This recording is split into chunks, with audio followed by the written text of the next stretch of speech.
Hello, guys and gals, and welcome. So, one thing that you might really be curious about is you might be curious about how the hell did the new Terror Zone Heralds work? How do you get them to spawn? Like, what do you actually can do to make them work? And honestly, it's kind of complicated. I can only really tell you what we've learned so far about the way that the Terror Zones work, and it seems to be essentially a formula of being a raccoon. Let's kind of like discuss for a second. So first off, we have the terror zones are essentially small. Of course, they only last like 30 minutes now. So you don't really get as much time in the terror zone, but it's actually a good thing because you kind of want it to rotate quicker. On top of this, you also have the possibility of drawing ire. Now, drawing ire, from what we understand, and we can define this, drawing ire is the definition of a potential chance for a herald to spawn. So basically, what this means is that when you get a drawing the ire, that means that a herald will spawn soon around you in some way, shape, or form. And then eventually you will have a message pop up that says, like Herald of Ire, Herald of whatever is hunting you, is hunting you. So what we understand about this is that basically this means that the Herald has indeed spawned, so has indeed spawned, usually within a small radius around you. So if you see that message, that means that the Herald has spawned somewhere within that radius. Now, the question remains is what causes the Heralds to actually spawn? What causes them to give you to draw ire? And how can you optimize your chances to get as many Heralds as you possibly can? From what we've been able to see, drawing the ire has a lot of different triggers. So let's talk about the triggers for a second. So the triggers seem to be entering a zone that is terrorized. And this includes all sub-zones of that zone, right? So this, for instance, if you were doing the Countess Tower example, if you do the Countess Tower, all 5 levels, essentially, all 5 levels, each have a chance. Now, it's not guaranteed for you to draw ire when you join a zone, but we have noticed specifically that every time you enter a zone, you definitely do draw ire, 100%. Now, other than that, there are other things that you can potentially do. So killing champions, killing elites, killing super uniques, killing bosses. There seems to be a small percent chance whenever you do any of this stuff that you will potentially cause one of the effects to happen. Sometimes it happens a lot. Sometimes it happens not at all. Like, for instance, in some cases, we've had like 4 or 5 of them spawn within quick succession on players' 8 games. Although earlier, we literally did all of Lost City, all of Arcane Sanctuary, all of Palace and Harem, all of the Canyon of the Magi, and got all the way to the end of the Tombs and didn't have a single ire effect spawn. Then all of a sudden, on the last tomb, we got 2 ire effects within about 20 seconds of each other. What this means is that like whatever the percentage is seems to be low, but we definitely have noticed that the ire effects spawn more frequently if players 8 and if longer games. Okay, so the way that terror zones are sort of structured,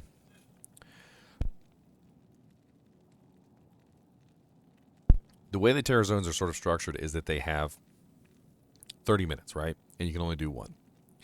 If all you ever do is one terror zone, leave the game, rejoin, one terror zone, leave the game, rejoin, one terror zone, leave the game, rejoin, one terror zone, rejoin, leave the game, rejoin, you will probably never see a herald. Is there a possibility that you could see a herald? Yes. But I'm gonna vote that, like, if you do just the 30-minute terror zones and then you leave and make a new game, you're probably never gonna see one. And even if you do, you're only gonna see a low tier herald. And this does seem to be a thing, is that there seems to be a tiering of the heralds. So if you do it this way, it's not going to be very beneficial to you. Now, the longer the game is, the better chance that you have of getting at least Drawing Ire. Now, what exactly is it that the heralds can give you? So the heralds seem to have really good drop chance for uniques and also and sets, just in general. They tend to drop a lot of uniques. They tend to drop a lot of sets. Then on top of that, they also are, as far as we know, the only monsters that can drop Sunder charms, or rather, in this particular case, latent Sunder charms. They can then be crafted into,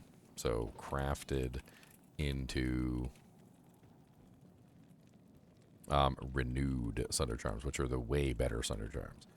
Don't let anybody like try and trick you like and say that they're worse. I've had a bunch of people already who are trying to say that the -90 on the latent Sunder charms is better than the -70 on the renewed Sunder charms, which is just dumb. Apparently this rumor is coming back up again, that apparently the latent Sunder charms reduce the monster's resistance by 90% again, and people are talking about how the latent ones are better than the renewed ones, and I can't believe that this is even happening again, because it happened all over. It was literally the same exact thing when Sunder Charms were released. People were literally trading burr runes for -90s, which were the worst ones that you could possibly get, instead of trying to go for the -70s, because they really thought that the -90s were perfect. They're perfectly bad. That's what they are. So basically, they're the only monsters in the game that can drop the latent Sunder Charms. We've gotten a total of 3 of them so far. We've gotten 1 poison one across. This is across the entire kinship. Okay, so into the entire clan. We've gotten 1 poison one. We've gotten 2 cold ones, which is a total of 3, right? Yeah, 3. We've crafted the cold ones, and I don't remember what happened to the poison one. We haven't seen anything else. I think Leon traded for a magic Sunder, but basically they are extremely rare. Now, there's also another caveat to this, and we haven't really figured out how this works yet. So, one person got a Sunder Charm from one of the heralds. Now, the heralds seem to have tiers. There seems to be a tier 1, tier 2, tier 3, tier 4, and I think finally a tier 5 herald.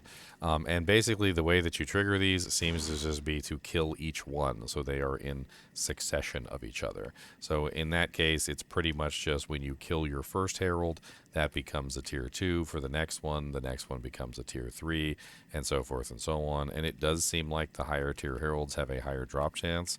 We have heard of a person who had a tier 2 herald getting a Sunder. However, I have not seen a Sunder drop from anything less than a tier 5 herald. Now, the general consensus is that the drop chance essentially of the herald increases with the tier. So the higher the tier, the better chance that you might actually get a latent Sunder. So this means that running longer games is going to be the key to getting the Sunders in general, because number 1, you're going to be able to gather more ire.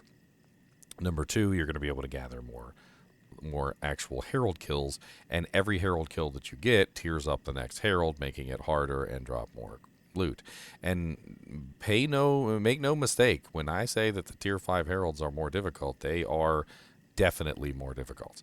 We have had several situations where we ran into like extra fast, extra strong, might enchanted, cursed, vigor aura, like melee, like beetles, and the beetle would just run around like a freaking ping pong ball, one-shotting every single person in the group and all the minions too. Kind of like some of the most insane bullcrap I've ever played, but it was fun though. It was fun getting my butt smacked down by the freaking god tier herald. We did eventually kill him.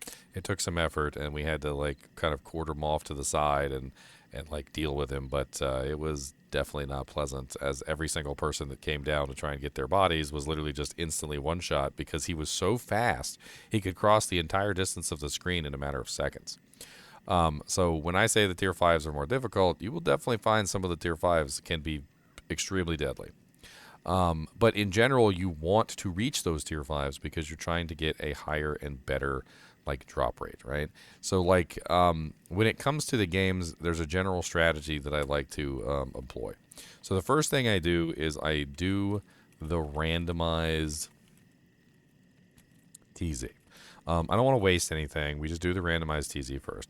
What I usually like to see is a an Ire, at least an Ire, not a Herald, but just an Ire. If I get an Ire before I finish or after I finish the TZ, then I am willing to invest further into that. And you might be asking, what do you mean invest further? Well, there's two ways that you can invest further once that point. So step one is just to do a randomized TZ and try to get an Ire. So try to get an Ire. And then from there, at step two, if you get an Ire, so if you get an Ire, you're going to do either one of two things. So you're either going to wait for the next TZ, which is an option. Depending on how long it takes you to do the dungeon, you can just wait for the next TZ. This is actually preferable because, of course, you can guarantee that you'll get an Ire in the next TZ, most likely. Very rarely you might not, but if you get an Ire notification in the first TZ, then there's a very good chance that you're going to have the Herald spawn in the second. Because once you have that Ire, it's almost guaranteed to get the Herald at that point. The Ires definitely seem to be harder to get than anything else. Now, your second option is to use one of the World Stone shards. So use a World Stone shard. The World Stone shards are these things that you're going to find as you're doing your TZ, and they actually also drop when you're not doing your TZ as well. So they drop normally, and they also drop in the TZ, and they drop in the like when you're fighting the Heralds and all sorts of other things. If you're in Players 8, we've been getting tons of them. I've got 7 Act 1s right now, 1 Act 3, 4 Act 4s, and I've been burning them like crazy for the kinship to just get, like tons of runs. So when you use one of these, what it does is it terrorizes the entire act. So once you have a game that's worth terrorizing, once you've verified that you've been able to get an Ire in this game for free, and you know that you're going to spawn a Herald, then it's a good idea to either, number one, wait for another TZ and do another one to get your Herald, or invest into the game and start to use the World Stone shards. Now, if you start to use the World Stone shards, of course, you're going to start to get more and more Heralds in this game. My suggestion is to group up with other people, at least players 3, because it's definitely a lot better to do this in a larger player count game than it is in the lower ones, for a couple reasons. Number one, the larger player count games are going to give you more shards, which is going to help you sustain the loop. The loop is essentially do the TZ, find the shards. Kill the Heralds, get the Latent Sunder charms. How do you kill the Heralds? You need more TZs. How do you get more TZs? Well, you can wait for them or you can spawn them yourself. If you don't have enough of these World Stone shards, it's probably because you're not running enough games and you're not doing enough TZs and you're probably not at a high enough player count. My experience is these things just don't really drop very much or very often in low player counts. So finding a group and grouping up with those people, like for instance, even just like 2 of your friends, and getting a player count 3 is going to be a big boon to your overall drop rate of the shards, which will help you sustain into the Heralds, right? And then, of course, there's other reasons why you would potentially do it this way as opposed to the other. So, for instance, you can also just continue through a area that is going to be like beneficial to you. So maybe you're not capable of doing all the zones. Most people aren't. Or in this particular terror zone, it might have a specific type of enchantment that you might not want. In this particular one, you can see up here, it says fire enchanted. So every single monster in this game is fire enchanted, which means that most of the monsters in the areas are fire immune. So if I was a fire character, I would probably not want to invest in this specific zone. In general, because if you invest in this zone as a fire character, you're kind of just shooting yourself in the foot because all the monsters are fire immune and it's going to take you a really long time.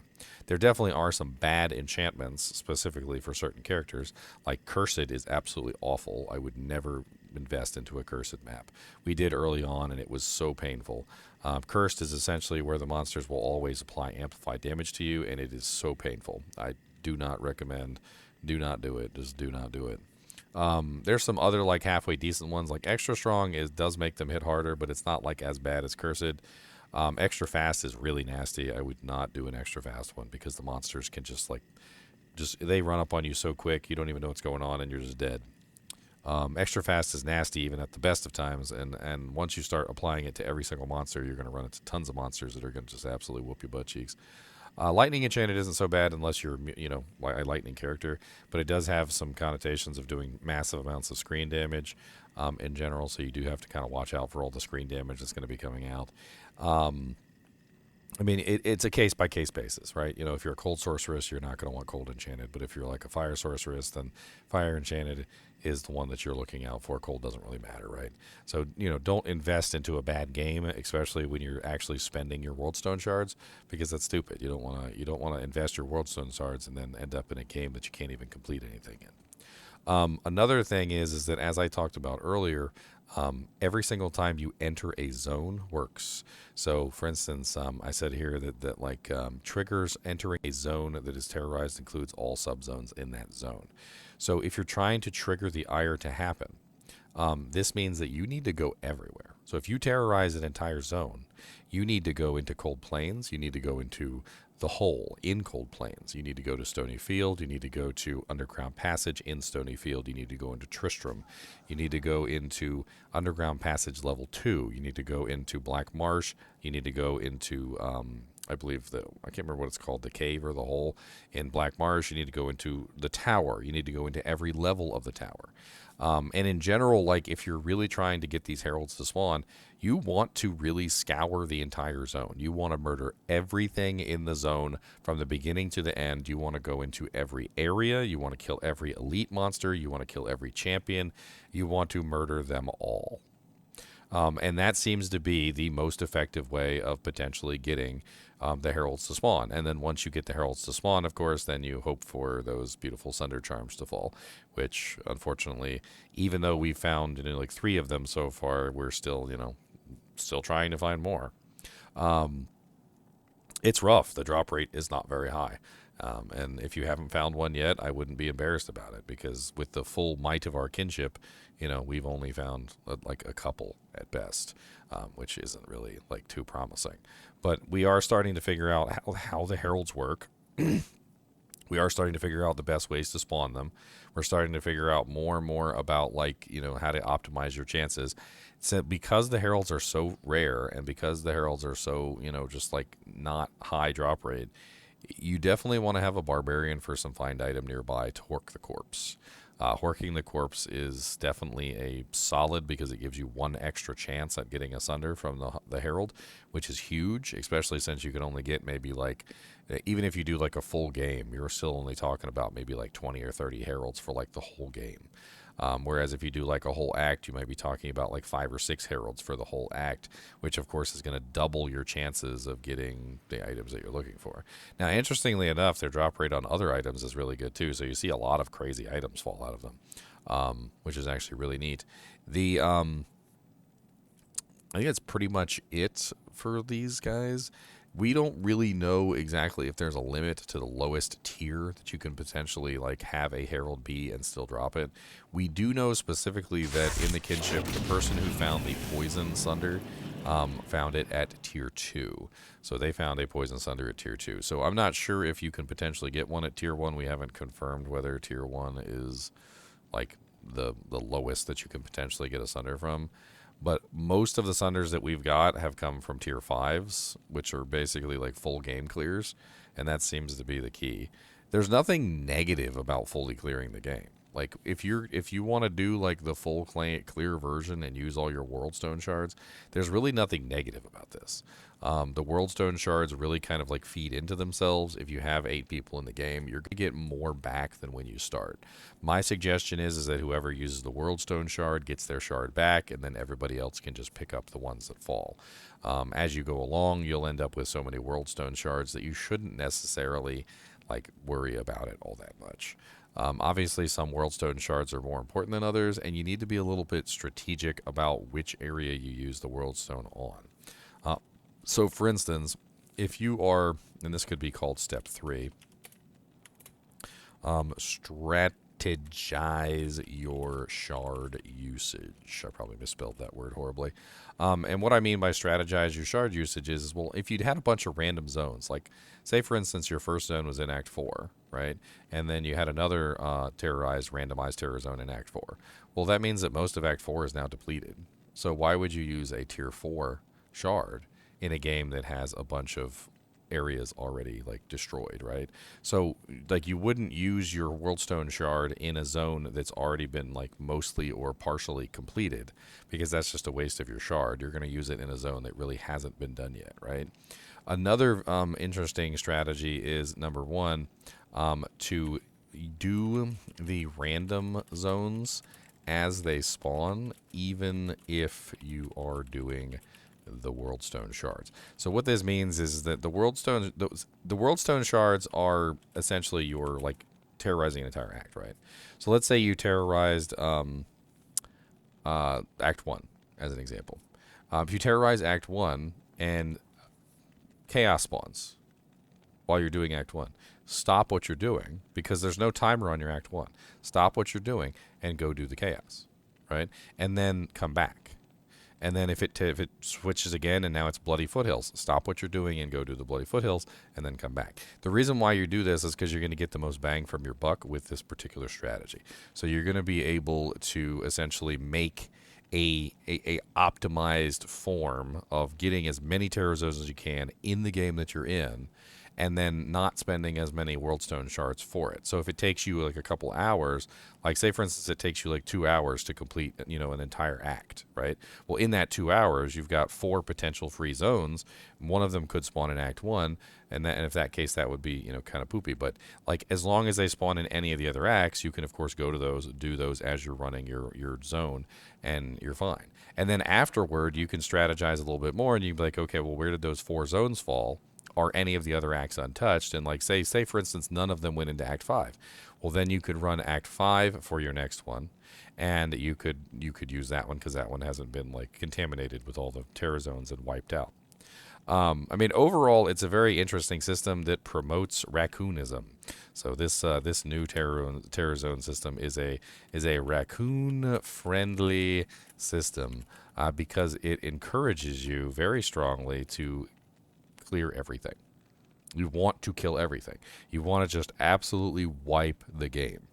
And the better you do of wiping the game, clearing all the monsters, killing all the elites, killing all the super uniques, killing all the bosses, the more chances you have to spawn the heralds, and the more chances you have to spawn the heralds, the more chances you have to get the latent Sunder charms. And that's pretty much it. As always, I do appreciate you guys and gals watching. I hope this video has been a little bit informative about the way that the new system works. If we find out any new information about them, I will gladly share it. We're still trying to figure out the entire thing, but we're starting to form a picture of like the overall, you know, benefit. As always, be sure to hit that like button and subscribe button, and keep watching.